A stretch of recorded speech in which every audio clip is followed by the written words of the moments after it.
একজন মানুষ তিনি চেয়েছেন যে কমিউনিস্ট পার্টির ভালো হোক, একদম সেই ভালোটা চাইতে গিয়ে তিনি কমিউনিস্টের পার্টির চিরকালীন বিরোধী একটি দল তৃণমূল কংগ্রেসে চলে গেলেন। মানে এটা লজিক্যালি মানতে কি খুব কষ্ট হবে না?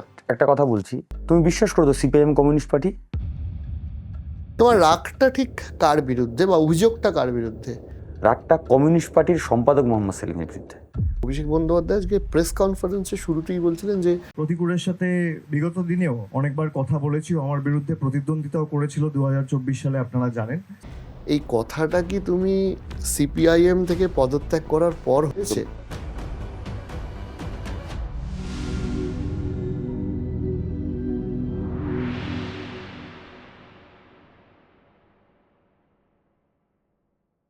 প্রতিগুদ্দা, তোমার এই পলিটিক্যাল নতুন জীবনের সাথে সাথে আমাদের একটা নতুন রেকর্ড। রাত 1:30 বাজে, ডায়মন্ড হারবারে আমরা দৌড়ে চলে এসেছি, আর তোমাকেও ঘুমোতে দিইনি, তোমাকেও জাগিয়ে রেখেছি। আজকের দিনটা যেটা গেল কেমন কাটলো সেটা একটু বলো। এই জায়গাটাও অনেক দিন ধরে ছিল, হুম ফাইনালি সেটা একটা অন্যরকম জায়গা ছিল, আজকের জায়গাটা একটা অন্যরকম জায়গা। হুম সারাদিন আজকে দুরকম প্রতিক্রিয়া আছে। অভিষেক ব্যানার্জির হাত ধরে তৃণমূল কংগ্রেসে যোগদান করার আগের হুম আর পরে দুটোর দুরকম ভার্সান আছে। যোগদান যখন করিনি তখন আমি সিপিএমের প্রতিকূল নই, তৃণমূলেরও নই, বিজেপিরও নই, কারণ নই। আমি প্রাক্তন সিপিএম ছিলাম। হুম মাঝখানে যেটা হলো, অসংখ্য আক্রমণ হয়েছে, অসংখ্য প্রশ্ন এসছে, অসংখ্য বন্দুকের নল তাক করা ছিল, ঝরঝর করে গুলি আসছে। আর লক্ষ্যবস্তু একটা ছিল, যখন জয়নিংটা হলো হুম লক্ষ্যবস্তু একই থাকলো, বন্দুকের নলগুলো হয়তো আরেকটু বাড়লো, হুম কিন্তু সামনে ডিফেন্ডার অনেকটা বেড়ে গেল, সামনে একজন হিমালয় পর্বতের মধ্যে দাঁড়িয়ে গেলেন। That's it. এই হিমালয়ের পর্বতের মতো যার কথা বলছো তিনি অভিষেক ব্যানার্জি। তিনি অভিষেক ব্যানার্জি, তারা তৃণমূল কংগ্রেস।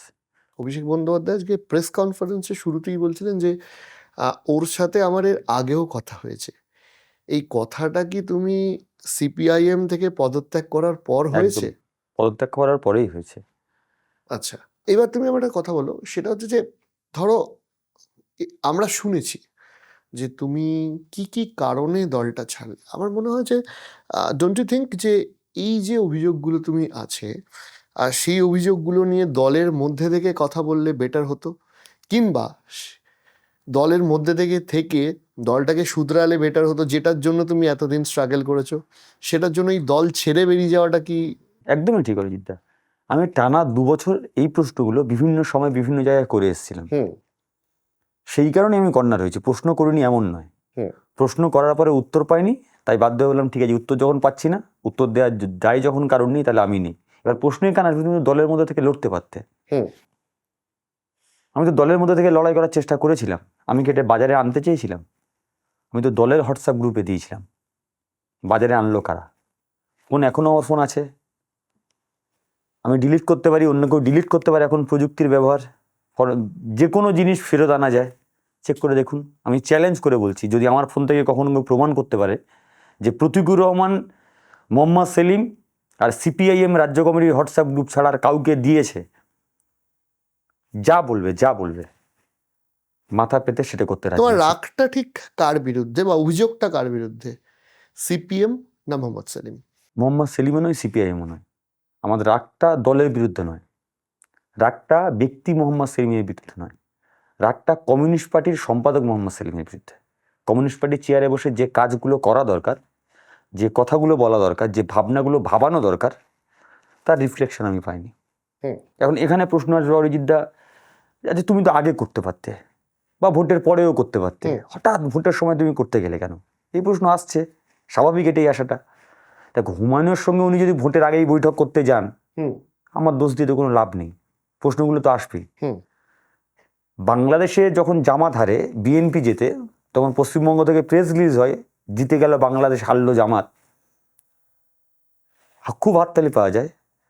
আর ভারতবর্ষের জামাতের উইংস ওয়েলফেয়ার পার্টির সঙ্গে কাকাবাবুর ছবি, মুজাফর আহমদ খান নয়, কাকাবাবুর ছবির তলায় দাঁড়িয়ে যখন ওয়েলফেয়ার পার্টির নেতাদের সঙ্গে, যারা জামাতের নেতা, আপনি যখন ছবি দেন সিঁড়িতে দাঁড়িয়ে, হুম। প্রশ্ন উঠবে না? এসডিপিআই, এসআইও ব্যান হয়ে গেল, নতুন করে তৈরি হলো PFI, popular front of India, জানো নিশ্চয়ই তুমি, ব্যান হয়ে গেল। নতুন করে নতুন নাম নিয়ে উদয় হলো, সবাই জানে এসডিপিআই। সেই এসডিপিআইয়ের সভাতে সিপিআইএম এর জেলা সম্পাদক যাচ্ছে, যখন জিজ্ঞেস করছে তুমি এখানে কেন এসছো, বলছে রাজ্যের অনুমতি নিয়ে এসছি। সিপিএম পার্টি করতে পারে, কমিউনিস্ট পার্টি করতে পারে? তোমার প্রত্যেকটা কথা থেকে আমার যেটা মনে হচ্ছে যে তুমি চেয়েছিলে যে এই যে পার্টিটা তুমি দীর্ঘদিন ধরে করেছো, সিপিআইএম, সেই পার্টিটার মধ্যে কিছু ভালো হোক, কিছু বেটার হোক। এটা কি আমি ঠিক বলছি? কিছু বেটারের আশাতে তো জীবনের অর্ধেকটা সময় বিরোধী সিপিআইএম করেছি, হুম। এবং জীবনের অর্ধেকটা সময় যে সিপিআইএম এর জন্য দিয়েছি, হুম। সেটা মোহাম্মদ সেলিম সম্পাদক থাকাকালীন এই সিপিআইএম নয়। এই প্রশ্ন তো সূর্যের আমলেও ছিল না, হঠাৎ করে এই প্রশ্ন এখন করতে হলো কেন? ব্যক্তিটা মানে বিষয়টা শুধু কমিউনিস্ট পার্টির বিষয় নয়। হুম। কমিউনিস্ট পার্টি করতে আসে যে অসংখ্য কর্মী সমর্থক যারা প্রতিদিন পার্টিকে ভালোবাসে, একটা নীতি, একটা আদর্শ, একটা মতদর্শ, নিজের জীবন দর্শন সবকিছু যদি প্রয়োগ করার চেষ্টা হয়, হুম। সেইখানে যখন প্রতিদিন অধঃপতনের পথে যায়, তখন এই প্রশ্নগুলো ওঠে, এটাই স্বাভাবিক। হুম। একজন মানুষ যিনি আদ্যপান্ত কমিউনিস্ট পার্টিকে ভালোবেসেছেন, করেছেন, এবং তিনি চেয়েছেন যে কমিউনিস্ট পার্টির ভালো হোক, একদম। সেই ভালোটা চাইতে গিয়ে তিনি কমিউনিস্টের পার্টির চিরকালীন বিরোধী একটি দল তৃণমূল কংগ্রেসে চলে গেলেন। মানে এটা লজিক্যালি মানতে কি খুব কষ্ট হবে না? অরিজিৎ দা, আমি তোমায় একটা কথা বলছি, তুমি বিশ্বাস করো তো সিপিআইএম কমিউনিস্ট পার্টি? নিশ্চয়ই বিশ্বাস করা উচিত। এসইউসিআই, সিও কমিউনিস্ট পার্টি, এটাও কি বিশ্বাস করো? নিশ্চয়ই করা উচিত। হুম। একে অপরের চিরপ্রতিদ্বন্দ্বী, দুই কমিউনিস্ট পার্টির মধ্যে চিরপ্রতিদ্বন্দ্বী হয় কি করে? তাহলে এর থেকে, এই প্রশ্ন থেকে, উত্তর থেকে বোঝা যায় যে কমিউনিস্ট পার্টি কোনো বাপ বেটার লিখে দেওয়া দলিল নয়। আপনার জীবন, আপনার মতদর্শ, আপনার দর্শন যদি আপনার মধ্যে রিফ্লেকশন আসে, হুম। আপনার মধ্যে কমিউনিজমের বাড়িয়ে, মানে কমিউনিজমের ভাবধারা যদি আপনার মধ্যে থাকে, তার রিফ্লেকশন ঘটবে, সময় বলবে। তবে স্টিল নাও হুম। আমি বামপন্থী, আমি একজন বামপন্থী, সেটা গর্ব করে বুক ঠুকে বলবো বামপন্থী। তাদের অভিষেক ব্যানার্জি, মমতা ব্যানার্জির একটুও দুঃখ নেই, বরঞ্চ পিঠ ঠুকে বলেছে নিজের কথা নিজে বলো। তৃণমূলের হাতে মার খাওয়া প্রতিকুর রহমানের জন্য যখন সিপিআইএম, তোমার যে বন্ধু বান্ধবরা আছে, পথে নামবে, তখন একজন তৃণমূল কর্মী প্রতিকুর রহমান হিসেবে তাদের মুখোমুখি হলে তোমার একটু অসুবিধা লাগবে না? একসঙ্গে একই বাড়িতে খেলেছে, একসঙ্গে একই বাড়িতে খেয়েছে, একসঙ্গে একই বাড়িতে গুরুর কাছে গুরু দক্ষিণা দিয়েছে, একসঙ্গে একই বাবা মা বলে ডেকেছে, সেই পাণ্ডবরা তো কৌরবদের বিরুদ্ধে লড়েছিল, অস্বস্তি হয়েছিল। প্রশ্নের উত্তর এখানেই আছে। সংগঠনে কিরকম কাজ তুমি করতে চাও? তৃণমূল দলে তৃণমূল স্তরেই কাজ করতে চাই, তলায়। আমি অরিজিৎ বি ফ্র্যাঙ্ক, হুম। আমি এসএফআই যখন করতাম, আমি যখন সংগঠনের কর্মী ছিলাম, আমি এসএফআই সংগঠনের প্রতিটা স্তর, হুম। Unit committee, local committee, zonal committee, জেলা কমিটি, জেলা সম্পাদক মণ্ডলীর সদস্য, রাজ্য কমিটি, রাজ্য সম্পাদক মণ্ডলীর সদস্য, কেন্দ্রীয় কমিটি, কেন্দ্রীয় সম্পাদক মণ্ডলীর সদস্য, হুম। সবগুলো স্তর পরপর টপকে টপকে টপকে টপকে এসেছি। একটা স্টেপ জাম্প করে আমি কোনো একটা জায়গায় যাইনি। হুম। ফলে আমি বিশ্বাস করি এতে, তুমি যদি কাজ করো, যে দলেই হোক না কেন, তুমি যদি কাজ করো, তোমার মধ্যে যদি যোগ্যতা থাকে, তুমি যদি তৃণমূল স্তর থেকে তোমার শুরু করতে হয়, সেই স্তর থেকে তুমি ওঠো। তুমি একটা রাজ্য স্তরে নেতৃত্বের মধ্যে ছিলে, সেখান থেকে আবার নতুন করে তৃণমূল স্তরে কাজ করতে অসুবিধা হবে না? কেন অসুবিধা হবে? একটু বাস্তব কথা দেখুন, আমি কালকে অন্য দলে ছিলাম, আজকে তৃণমূল কংগ্রেসে এসেছি। হুম। তৃণমূল কংগ্রেসের মধ্যে যে অসংখ্য কর্মী সমর্থক যারা ছিলেন, যারা আমার চেয়েও আগে তৃণমূল কংগ্রেস করছে, হুম। তারা কি অপরাধ করলো? তাদের সামনে আমি থাকবো?